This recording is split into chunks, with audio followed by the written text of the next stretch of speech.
Shalom, I'm Dr. Dina Dye with Foundations in Torah, and welcome back to this series of teachings called In the Beginning.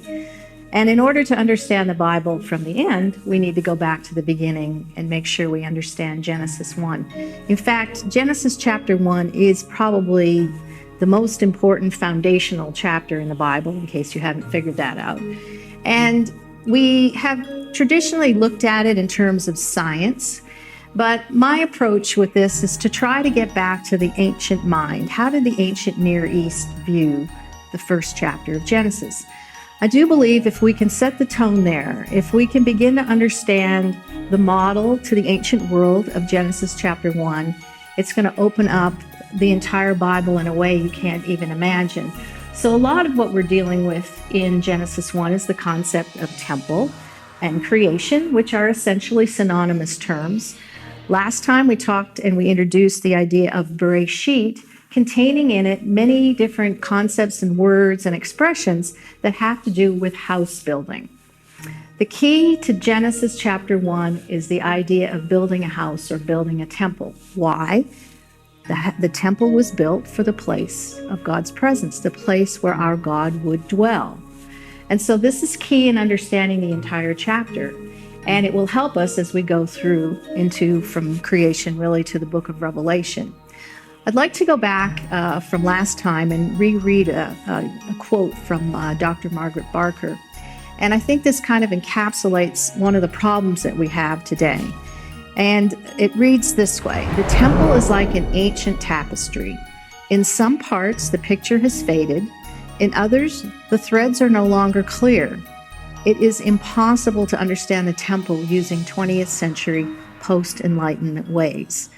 And so we understand that we're a product of modern culture, Western culture, and the temple is kind of a foreign entity for us. But you know, as you're reading the Bible, the idea of the temple or the tabernacle, the place of God's presence, the tents of the patriarchs, the garden, all these things, the place where God dwells, is ground zero for the Bible. And Yeshua, Jesus, practically every chapter in the book of John, for example, we have him going up to the temple to celebrate a festival or have some sort of ceremony. So clearly it's important. It was important to the first century people. And the second temple period is really, we have a lot of information on that, specifically from the Mishnah. Now, we don't really have any information much on the first temple, the temple that Solomon actually built. And we don't have a lot of information on the garden. But the whole goal for the ancients was to return to the garden construct, the place that they saw as perfection.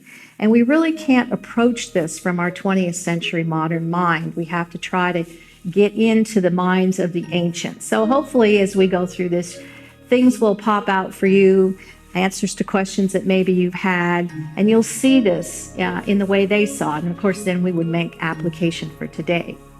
Now, I was a big fan of the Titanic growing up. The story was always fascinating to me. And I read recently and saw a special that was on PBS about they finally figured out what exactly happened to the Titanic and why it went down. And I bring this up because there's something about this story that for me shows the problem of looking at the Bible from a modern perspective and not spending the time to look at it from the mind of the ancients. So just a quick story here. There's a gentleman named Tim Malton, and he decided to look at the whole sinking of the Titanic in a whole new light. So he pored over eyewitness testimonies to the tune of 10,000 different references to it. And he went back into all the records of the ships that had passed through where the Titanic had that night, both 36 hours before and 36 hours after. And what he discovered was that particular night was described as the most amazing, calm, crystal clear night that anyone could ever remember seeing. And then the ship went from a warm water current to a cold water current, and that cold came up quickly. So the women had been out dancing on the decks of the Titanic, and suddenly they had to go in and put their furs on, just like that. And then all of a sudden, an eerie haze appeared in the distance. And the eyewitness accounts said that the Titanic never seemed to reach that Erie haze. It always was sort of out in front. So what we had here is that these layers of cold became trapped under the warmer air that was above. They call it a thermal inversion, and this thermal inversion creates light refraction. And so what it's called to us, what we would understand it as a cold water mirage. So like the mirage you would see out in the desert, this was a cold water mirage. And it's interesting because the captain of the California at the time saw the ship, but he was sure it was a different ship because to him, because of the light bending and the refraction, the ship looked like it was much smaller. And he knew that a smaller ship in the area did not have a radio, and yet here was the ship radioing for help. So in his mind, he concluded that the ship that he was seeing was not the Titanic, because after all, the Titanic, the other ship wouldn't have had a radio. So what happened was this stratified air basically distorted the visual and disrupted signals between the ships. So again, as the Titanic sailed from the western Gulf Stream waters into the frigid Labrador current, then this whole sort of this mirage, this cold water mirage appeared, and it created an optical illusion. So it wasn't just the California where there was an optical illusion because of this light refracting. But what happened was we have this sort of false horizon that's created, and it camouflaged the iceberg. So there was an area you can see here between the false horizon and the actual horizon. That was what Tim Malton called the Erie haze. But it was disguised because it was a moonless night and the seas were so calm, it couldn't see a contrast. And so the iceberg was basically hidden in this eerie obscured mirage layer. And then by the time they did see it, it was too late. So it was a very unique time. And so in my mind, it is though the temple, the place of the presence of God, the creation, the cosmos, all these different elements are hidden in this eerie haze, in this layer that we can't really see it. We tend to look above it, and we put everything in modern science and how we approach that. And yet there's all this information kind of hidden below the surface. So it's my goal in these teachings is to try to help you see the ancient world and how it functions just sort of beneath the surface. Now, the earthly temple reveals another world beyond time and space, and we call it eternity. So what we have, and we'll be talking about the separation between this world and the world to come, but this separation acts as a barrier between the two worlds. And so, in a sense, the world, the earth, as we see it, we are governed by the laws of nature. And in particular, the first thing that was created was time. But then there exists something outside of time, which we call eternity, which we also would call the heavenly temple. And between the heavenly temple and the earthly temple, one governed by time, the other outside the dimensions of time, is as though there's a curtain in between, we would call the firmament. And so these two worlds, these two temples work in conjunction with one another. What's happening in one influences the other. What's happening in the other influences the other. And so they're working in conjunction, but there's a barrier in between the two. Now, I mentioned in our last session this concept of myth because myth is very much associated with the world of the ancient Near East. And unfortunately, when we use the term, we're basically saying something isn't true. But that's not how they looked at it. So this other world, which we sometimes call eternity, this world beyond time and space, represented, if you will, the Holy of Holies in the temple. So pretend you have a temple. The front part of the temple would be considered part of the world in which we live in. And then there was a curtain between the two. Actually, there were two curtains between the holy place and the Holy of Holies. Now, you know, the high priest was the only one that could go into the Holy of Holies, and he just did that one time a year. It was as though he was entering into heaven. Okay, he was passing the barrier, the firmament, the curtain, as in the curtains between the holy place and the Holy of Holies, and entering into the place of eternity. And of course, it was there that he made atonement on behalf of the nation, that he stepped inside the world outside of time and he made atonement. Now we see a similar pattern with Yeshua because he is a picture of the high priest. And of course, he steps through time into the world outside of time and applies his blood to the altar that would be in the heavenly temple.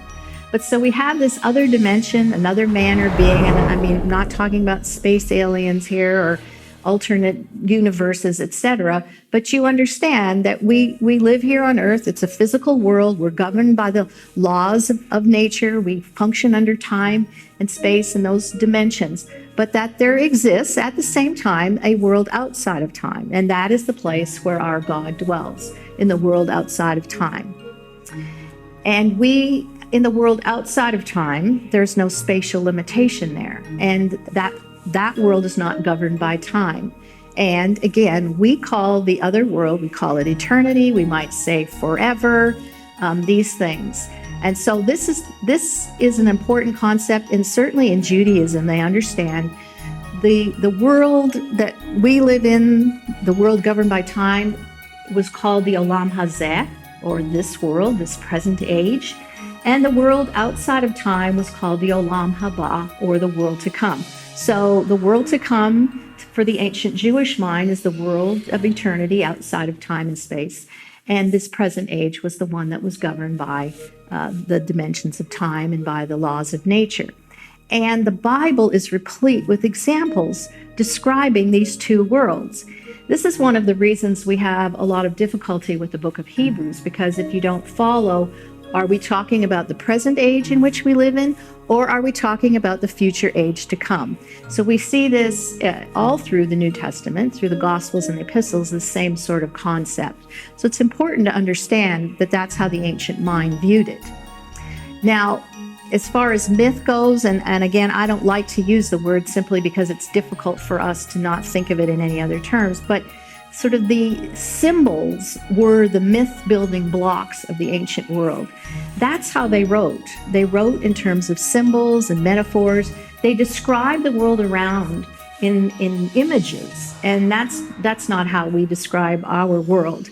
To the ancients, the heavenly world corresponded to a real specific situation on earth. We especially see that in the book of Revelation, and as you read through, that is by and large a temple text dealing with a temple in heaven and a temple on earth. So what's going on earth, the rumblings and the catastrophes and the cosmic sort of events on earth, is reflected of what's going on in heaven, and both have an influence on one another. So these two worlds, if you will, are mirror images of one another. So consider in the two worlds, we have in the temple on earth, we have the whole dynamic of the priests, how the king operated within the temple, all the various ceremonies and rituals. Well, the same thing is happening in the temple in heaven. So, for example, in the book of Revelation, there's description about the incense service. Well, we have to look on earth in the context of our physical world to understand that service, and then we can see it being played out in the book of Revelation in what we call heaven, or the world outside of time. Again, they're just mirror images of one another. Heaven is basically what we would call the eternal world, and earth, basically this world in which we live in. So, understanding creation language, temple language, all points to the way of understanding these two worlds, and in that context, understanding what God's kingdom actually means. So the creation account in Genesis 1 lays the foundation for all of this. And again, it's key to understanding the entire Bible. And so I'm confident that once you understand the basics from Genesis chapter 1, pretty much everything else is going to fall into place. And we'll certainly go through various stories in more details, go through the patriarchs and the matriarchs, etc. But all of those are recreation stories. We could argue as well, for instance, that the Exodus itself was a recreation story, that creation was being restored as the children of Israel came out through the sea. And again, this is another area that I'll be talking about in more detail as we go through these various sessions. So the idea of what Yeshua said on earth as it is in heaven is he's making a statement between what's going on in the heavenly realms, the temple in heaven, and what's going on earth, and both are having an influence on one another. And of course, he's speaking of things that are the kingdom, things that function in the world outside of time, things that we would say function in heaven. And so he is making that correlation, of course, talking to his disciples in that way. Another thing we have to understand to the ancient world, that the temple was the center and setting of all of their complex mythology. And again, I know we have difficulty with the word mythology, but if you understand, their whole pantheon of gods and goddesses had their center in the temple, in the temples that they would build, the deity would build, say in ancient Mesopotamia, if you will. The temple was ground zero for their lives, where they worshiped, where they took care of their god, their deity. Everything filtered out through that place. So we're going to find that the temple has much to teach us about creation. In fact, the temple or tabernacle is designed in the pattern of creation. We see elements from the creation in the temple, the constellations, the sun, the moon, etc. We see that more so in the Second Temple period and some of the descriptions that Josephus gives us. But the temple is the center point of space and time. Can't emphasize that enough. And again, it takes us back to the place where God dwells. And he dwells there for a specific purpose. Now, our God is different than the gods of the ancient world in that he created us to have a relationship with him. In the ancient world, the gods, the deities created humans in order for humans to take care of the god, to clothe them, to feed them, to work in the garden for them, to provide whatever they needed. Our God created us in order to have a relationship with him. This is very unique in looking at in the ancient world. Certainly the ancients would have sat up and taken notice at Israel, who had a relationship with her God. And so another aspect of this is that the idea of the temple was what brought stability to their world. It took their world from chaos, disorder, or non-order and created a stable place. And with that came the attribute of fertility. And so, of course, we see in the ancient world all this weird stuff going on in these temples with fertility goddesses and all that sort of thing. And some of it not very healthy for sure. But the idea of the temple was the place where life would come forth, where blessing and fertility would come from the God to the people. So we see a bit of a similarity, don't we, with ancient Israel. Now again, temples were the center of the world of the ancients because temples brought order out of chaos. This is very important, especially when we look at Genesis chapter 1, because order is coming out of non-order, if you will, in the first and second verse of Genesis, but order is coming. And so as we go through each of the days, we are building a house to the point where we get to the seventh day, the house has been constructed. And now the house is ready, and that is when the God of the ancient world would move into that house. Of course, in terms of what we're speaking of, our God would be able to move into his house that was finished on the seventh day. And again, removing all chaos from the world in which they lived. The temple was the point of stability and order. Now that's supposed to be the same thing for the family, because the family is a picture of the house. And we could also say it's the same thing for the congregation. The congregation is a picture of the house. And so when the congregation, the family, husband and wife, when the household is in order, it brings stability and order to those around in its sphere of influence. When a family is out of order through various things, it could be a divorce, it could be some kind of addiction, it could be a death, it could be anything. Whenever there's an element of chaos that comes in, the family structure has the potential to completely collapse. Obviously, if our relationship with Messiah and God comes to bear, then that family can be restored. That's key. That would be recreation language. But in its basic meaning, when the family is in chaos and crisis, that affects everything. Now, the temple was seen as being at the center of the ordered world as God established and preserved order in the world from the temple. That is the place from which he preserves order. God has given us a privileged role in the functioning of his cosmic temple. Now, that's a quote from John Walton. And that is really key because we have a role to play. Genesis chapter 1 isn't so much a description of how things work or what order they were made in or what they're made out of, as it is a chapter devoted to purpose and function. And so we, as people of God, need to find our purpose and function within the context of the temple. We have a privileged role, as John Walton said, in the functioning of his cosmic temple. In order to understand the words of Paul, who spoke eloquently, as we are a temple for the Holy Spirit, none of that makes any sense unless we go back to the beginning and we understand the temple language, what it meant to the ancient people, and how that applies to us today. And so the goal through this series is to help us see the connection between that and to help us understand all of that picture in the scriptures. A biblical worldview is a vision of the unity of all things and how the visible material world relates to another dimension of existence that unites all things into one divinely ordained system known as the eternal covenant or the creation covenant. So I would suggest that in the beginning, remember, it's not a chronology but a house building expression, that the agreement or the covenant that's made between two parties, in this case between heaven and earth, is spoken of as the eternal covenant or the creation covenant. Another term we could use for it is the Brit Esh, or the covenant of fire. And I don't want to go into it quite yet, but I just want to plant the seed, because the Holy of Holies was described as a place of fire. If you read through a lot of the Second Temple period writings, in particular the book of Enoch, in fact, the Holy of Holies was called the House of the Tongues of Fire in that type of apocalyptic mythological language. Remember, it's symbolic language, and that's the way it's described. And so the covenant, anytime you have a covenant, it's cut into two parts.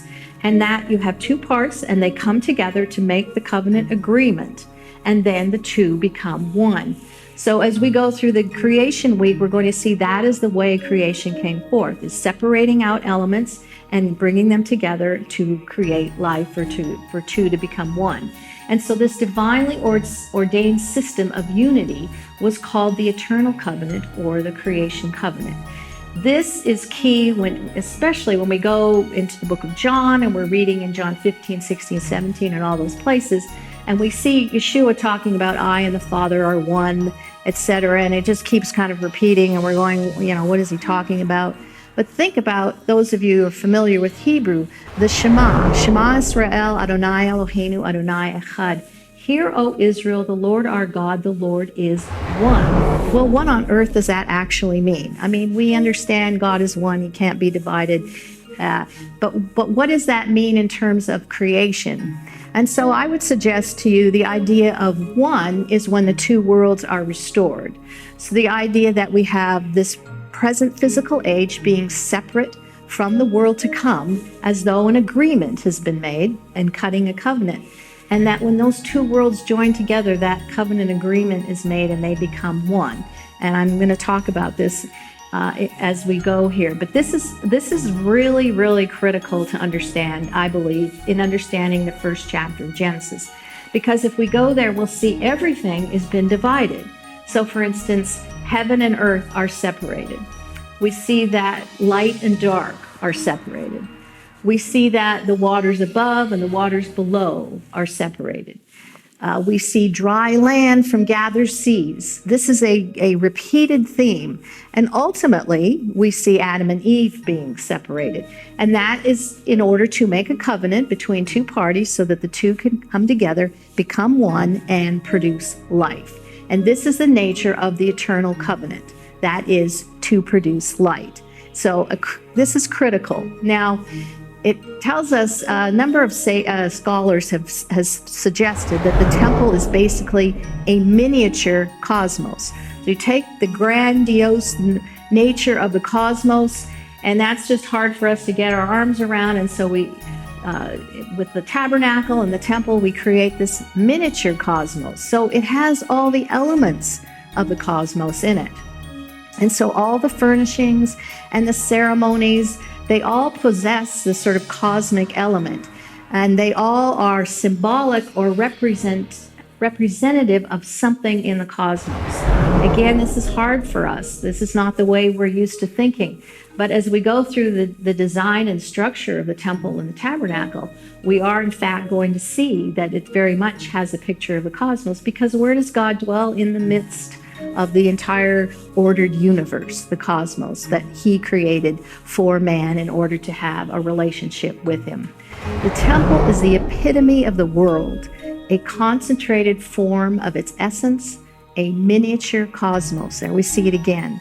It is not a place in the world, but it is the world in essence. So the temple perfectly reflects the world in which we live, and it is a mirror image of the world outside of time. And again, I am just laying out some very basic, important foundational aspects so that we can understand the rest of the Bible, because everything takes us back to Genesis chapter 1 and this concept of the house. The temple and its furnishings did possess cosmic symbolism. Such features were designed to stress the divine power over the created order and to establish the temple as a source of blessing for the land and for the people of Israel. So we go back to this concept. What was the purpose of the temple? Purpose and function is our focus. That is how the ancients viewed things. Certainly, first and foremost, was to have a place for the presence of God where he would dwell. And when he took his place in the temple, that brought blessing, fertility, prosperity upon the people and the land of Israel. And of course, that was when we see Israel in the land, in her proper place, we see that blessing flows out. Just take a look at Israel today. And I had been there back in the early 70s and had gone back in 2000, and the transformation was amazing. So we'll leave it here for this time, and we'll pick it up next time as we talk about in the beginning. Shalom.